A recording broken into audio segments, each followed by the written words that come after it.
दोस्तों आज हम Indian railway finance corporation limited और दूसरे रेलवे के स्टॉक को डिस्कस करने वाले।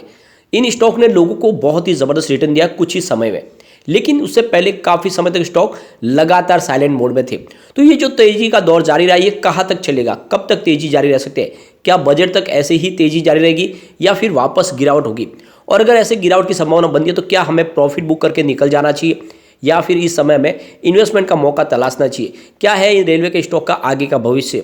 और दूसरी तरफ आईआरसीटीसी जो बिल्कुल नहीं दौड़ रहा है, सारे स्टॉक दौड़ रहे हैं लेकिन आईआरसीटीसी बिल्कुल नहीं दौड़ रहा है, उसके पीछे क्या वजह उसको भी जानेंगे और जाने माने रिसर्च एनालिस्टों की राय लेंगे इन स्टॉक के ऊपर, क्या है उनका कहना और क्या वाकई में स्टॉक आने वाले समय में और भी ज़बरदस्त रिटर्न दे सकते हैं। क्योंकि आपको पता होगा आईआरएफसी आईपीओ जब आया उसके बाद में लिस्टिंग डिस्काउंट में हुई और काफ़ी समय तक, या यूँ कहे तो साल भर स्टॉक बिल्कुल डिस्काउंट में ही रहा, जब कभी भी इसने अपने आईपीओ प्राइस को टच नहीं किया।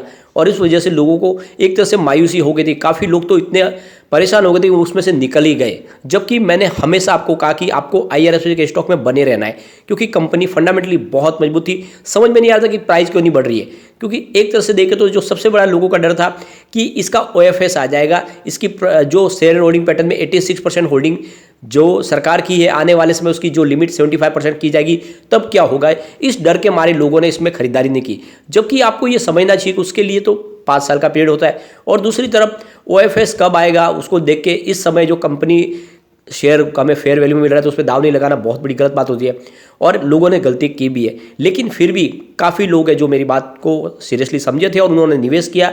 आज वो कह रहे हैं कि हमें बहुत सारा फायदा हुआ है, क्योंकि मैंने आपको ये लगातार बताया पिछले 1 साल से। आप जाके मेरे पुराने वीडियो देख सकते हैं, चाहे प्राइस बढ़े कि नहीं बढ़े, लेकिन मैंने आपको हमेशा आईआरएफसी में निवेश के लिए कहा है। लेकिन आगे अब क्या संभावना बन रही है, तो सबसे पहले अगर आप देखें तो हम फ्राइडे की ट्रेडिंग को डिस्कस करेंगे। आप देख सकते हो स्टॉक के अंदर प्रॉफिट बुकिंग आई, लेकिन स्टॉक फिर से दौड़ने को तैयार हो चुका है। स्टॉक वाकई में बहुत मजबूत लग रहा है और इसके पीछे अब जो हाथ है वो है रिटेल इन्वेस्टर का। रिटेल इन्वेस्टर इस समय खरीदारी करना पसंद कर रहे हैं, और इसी वजह से देखें तो बाजार में हमने करीब 450 पॉइंट की गिरावट देखी। उसके बावजूद भी आईआरएफसी के स्टॉक ने पॉजिटिव क्लोजिंग दी है, चाहे तेजी बड़ी नहीं थी। आप देख सकते हो 34.40 पर क्लोजिंग है, जहाँ पे हमने 0.5% की तेजी देखी है। लेकिन आप बाजार से कंपेयर करें तो बाजार में तो बड़ा माहौल गिरावट का था, उसके बावजूद भी स्टॉक ने अच्छी खासी पॉजिटिव क्लोजिंग तो दी है। पिछले 1 साल के हिसाब से देखें तो स्टॉक ने हमें करीब 47% का पॉजिटिव रिटर्न दे दिया, यानी जिसने साल भर पहले निवेश किया होगा उसको भी अभी फिलहाल 47% का अच्छा रिटर्न देखने को मिल रहा है। अब अगर हम बात करें 6 मंथ की, तो इसने बहुत ही शानदार रिटर्न दिया, यानी 6 महीने पहले जिसने भी निवेश किया होगा उसको तो बहुत ही ज़बरदस्त 61.88% का बम्पर रिटर्न देखने को मिल रहा है। स्टॉक 21 के आसपास आ चुका था। अब यहाँ पे अगर हम सिर्फ 1 मंथ की भी बात करें तो ये स्टॉक बहुत ज़्यादा लकी साबित है उसके लिए जिसने 1 महीने पहले इन्वेस्टमेंट किया, क्योंकि 45% का इसने शानदार रिटर्न ऑलरेडी दे दिया है। 23 के आसपास स्टॉक था, और सिर्फ 5 दिन की भी बात करें तो स्टॉक ने 5% की तेजी बताई है। कुल मिला के स्टॉक लगातार अच्छा दौड़ा है, और आप ये देख ही सकते हो भारी वॉल्यूम में काम का जो है, लगातार अच्छे वॉल्यूम में बाजार में वॉल्यूम के मामले में हमेशा ये टॉप 5 के अंदर बना रहा है। अब यहाँ पे जो रिपोर्ट निकल के आ रही है कि आने वाले समय में आरवीएनएल और आईआरएफसी और इन शेयरों का क्या भविष्य रह सकता है, जैसे कि जो इरकॉन इंटरनेशनल है या फिर टैक्समो रेल है, रेलटेल कॉरपोरेशन है, ये बहुत सारी जो कंपनियां हैं, क्या इनमें तेजी का दौर जारी रहने वाला है। तो यहाँ पे जो सबसे बड़ी तेजी की वजह है आने वाले बजट में कोई बड़ी अनाउंसमेंट सरकार की तरफ से, जिस तरह से सिग्नल निकल के आ रहे हैं कि इस बार बजट में रेलवे को लेकर काफ़ी बड़े अनाउंसमेंट किए जा सकते हैं, और इसी न्यूज़ के दम पे यहाँ पे तेजी का वातावरण बनना शुरू हुआ है। सबसे शानदार रिटर्न दिया है रेल विकास निगम लिमिटेड ने, एक तरह से कहते हो ये दुगुना ही हुआ स्टॉक, लोगों के लिए काफ़ी शानदार रिटर्न दिया है। आप देख सकते हो 2 नवंबर को इसकी प्राइस 39 के आसपास थी, वहां से आप देख सकते हो ये स्टॉक 75 के आसपास ट्रेड करता हुआ दिखाई देगा ये, और उससे ऊपर भी 80 या लगभग 80 को क्रॉस करके आया है, यानी दुगुना हुआ है। काफ़ी शानदार रिटर्न दिया, और ऊपर से फिर प्रॉफिट बुकिंग भी शुरू हुई, और ऊपर के लेवल से लगभग आपको 8 रुपये डिस्काउंट में स्टॉक इस समय मिल रहा है। लेकिन आप देखें तो ये मिनी रत्न कंपनी है और काफ़ी शानदार है। इसका आईपीओ जब आया था तो आईपीओ में इसकी प्राइस मात्र 19 रुपीज़ के आसपास थी। 2019 अप्रैल में आईपीओ आया था।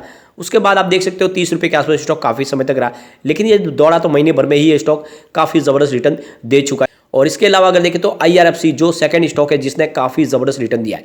आपको पता होगा इसकी आईपीओ प्राइस 26 की थी, लेकिन ये लिस्टिंग ही डिस्काउंट में हुआ, उसके बाद में ये बढ़ा ही नहीं है, लगातार नीचे रहा है।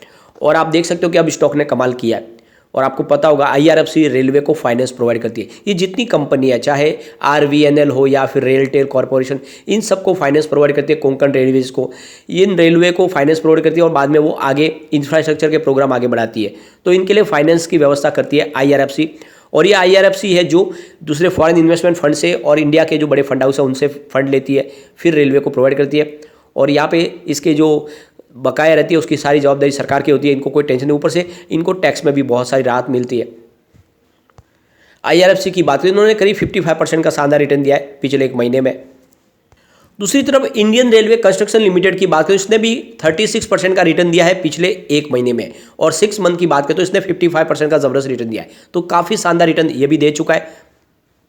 अब यहाँ पे इन रेलवे के शेयर को लेकर जो जी बिजनेस के पैनलिस्ट है अविनाश गोरास्कर, उनका कहना है कि आने वाले समय में इन रेलवे के शेयरों में तेजी का दौर ऐसे ही जारी रह सकता है, क्योंकि आने वाले बजट में कुछ बड़ा अनाउंसमेंट हो सकता है गवर्नमेंट की तरफ से। हो सकता है इस बजट में कुछ इंफ्रास्ट्रक्चर के कुछ नए इन्वेस्टमेंट के लिए बजट में अनाउंसमेंट किए जाए, जैसे कि ब्रॉडगेज लाइन बिछाने का कामकाज हो या फिर स्टेशन को सौंदर्यीकरण करना हो, और भी दूसरे प्रोजेक्ट हो सकते हैं।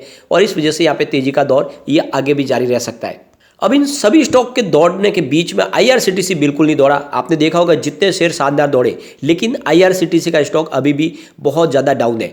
आप देख सकते हो इसके पीछे जो सबसे बड़ी वजह है कि ये जो बजट में इस बार अनाउंसमेंट होगा उसमें IRCTC को कुछ फायदा होने की संभावना नहीं है, क्योंकि जितने भी बजट में अनाउंसमेंट होंगे उसका फायदा रेल विकास निगम लिमिटेड को या फिर Indian railway finance corporation limited को, इरकॉन को, इनको हो सकता है। क्योंकि यहाँ पे ये जितने भी अब की बार अनाउंसमेंट होंगे वो इंफ्रास्ट्रक्चर को लेकर होंगे। जैसे कि आपको पता होगा IRCTC जो है काम करती है रेलवे के लिए, ऑनलाइन टिकट बुक का काम करती है और कैटरिंग का बिजनेस करती है। तो उनके लिए यहाँ पे कुछ संभावना दिखाई नहीं दे रही है, और इसी वजह से देखें तो IRCTC इस समय दौड़ता हुआ दिखाई नहीं दे रहा है। बाकी जितने शेयर है जो इंफ्रास्ट्रक्चर का काम करिए वो सारे स्टॉक दौड़ते हुए दिखाई दे रहे हैं, क्योंकि बजट में उनको लेकर कुछ बड़ी अनाउंसमेंट हो सकती है। दूसरी तरफ प्रोफिशिएंट इक्विटीज के डायरेक्टर मनोज डालमिया का कहना है कि रेल स्टॉक के दौड़ने के पीछे वजह है कि आने वाले बजट में कुछ बड़ी अनाउंसमेंट होगी। और ऑलरेडी हमारे फाइनेंस मिनिस्टर ने इसके बारे में इशारा भी किया है कि आने वाले समय में रेलवेज को लेकर काफ़ी ज़्यादा अनाउंसमेंट किए जाएंगे, कुछ नए प्रोजेक्ट साइन किए जाएंगे। बजट में काफ़ी संभावना है, और इसी वजह से देखें तो चाहे IRFC हो या फिर RVNL हो या फिर आयरकॉन हो, सारे के सारे शेयर दौड़ते हुए दिखाई दे रहे। तो ये आप समझ ही सकते हो कि आने वाले समय में इन शेयरों में और भी तेजी का दौर जारी रह सकता है, और बजट तक तो यहाँ पे पॉजिटिव संभावना बनी हुई है। दूसरी तरफ अगर देखें तो GCL सिक्योरिटीज के CEO रवि सिंघल का कहना है कि आने वाले बजट में IRFC को बहुत सारा बेनिफिट मिल सकता है, क्योंकि सरकार की तरफ से जो इंफ्रास्ट्रक्चर प्रोजेक्ट के लिए जो हरी झंडी दिखाई जाएगी उसका फायदा सीधा IRFC को होगा, क्योंकि उनको फंड तो प्रोवाइड IRFC ही करेगी। तो आने वाले समय में IRFC का कारोबार और बढ़ता हुआ दिखाई देगा, और इसीलिए इस समय इस स्टॉक में दाव लगाया जा सकता है नजरिया लॉन्ग टर्म का लेके। और सबसे बड़ी बात है कि कंपनी का बिजनेस तो बहुत तेजी से बढ़ ही रहा है। आप ये देख सकते हो कि मार्च 2021 में अगर आप देखें तो जो सेल्स था 15,771 करोड़ के आसपास, वो मार्च 2022 में बढ़ के 20,299 करोड़ तक पहुंच गया, और इस TTM वो 22,465 करोड़ तक पहुंच गया। यानी लगातार हर साल आप देखते हो सेल बढ़ता हुआ दिखाई देगा। इसके अलावा ऑपरेटिंग प्रॉफिट देखें तो वो भी आपको बढ़ता हुआ दिखाई देगा। मार्च 2021 में 15,657 करोड़ के आसपास था, जो मार्च 2022 में बढ़ के 20,177 करोड़ के आसपास पहुंच गया, और इस TTM 22,370 करोड़ के आसपास पहुंच गया। यानी हर साल आपको बढ़ता ही दिखाई देगा, आंकड़ा कहीं गिरावट दिखाई नहीं देगी। इसके अलावा देखें तो अदर इनकम में भी बढ़ोतरी हो रही है। मार्च 2021 में कुछ भी नहीं थी, मार्च 2022 में वो 2 करोड़ के आसपास थी, इस बार वो 3 करोड़ है। अब नेट प्रॉफिट आफ्टर टैक्स का आंकड़ा देखें तो लगातार आपको अच्छा बनता हुआ दिखाई देगा। यहाँ पे आप देख सकते हो मार्च 2021 में 4,416 करोड़ के आसपास था, जो मार्च 2022 में बढ़ के 6,090 करोड़ के आसपास पहुंच गया, और इस TTM 6,462 करोड़ तक पहुंच गया। नहीं है, लगातार आपको प्रॉफिट बढ़ता हुआ दिखाई देगा। और आप देख सकते हो इसके EPS में काफ़ी अच्छा सुधार हो गया। 3.38 रुपीज़ था मार्च 2021 में, जो इस बार 4.94 रुपीज़ हो गया। तो ऐसे में आप देख सकते हो काफ़ी बहुत शानदार कामकाज है, और ऐसे में आपको IRFC में निवेश को बनाए रखना है। लेकिन एक बात फिर भी कहता हूँ, जो शॉर्ट टर्म इन्वेस्टर है या फिर मिड टर्म इन्वेस्टर है, उनको बहुत अच्छा प्रॉफिट मिल रहा है। जिनकी बाइंग प्राइस 22-23 के आसपास है, उनको प्रॉफिट बुक कर लेना चाहिए, क्योंकि बाजार एक तरफा नहीं दौड़ता है। यहाँ पे बीच बीच में प्रॉफिट बुकिंग जरूर आती है, और एंट्री के लिए मैंने बताया कि 28 के आसपास आपको एंट्री करनी चाहिए। लेकिन जो लॉन्ग टर्म इन्वेस्टर है उनको बने रहना है। स्टॉक लंबी रेस का घोड़ा है, आने वाले समय में कई नए टारगेट हिट करेगा, तो इसमें आपको बने रहना है। लेकिन फ्रेंड, कोई भी इन्वेस्टमेंट करने से पहले अपने फाइनेंशियल एडवाइजर से बारे ले ले, या अपना खुद का रिसर्च करें, क्योंकि मैंने वीडियो आपके एजुकेशनल पर्पज के लिए ही बनाया। वीडियो पसंद आए तो लाइक से जरूर कीजिए और चैनल को सब्सक्राइब कर दीजिए। Thank you friend.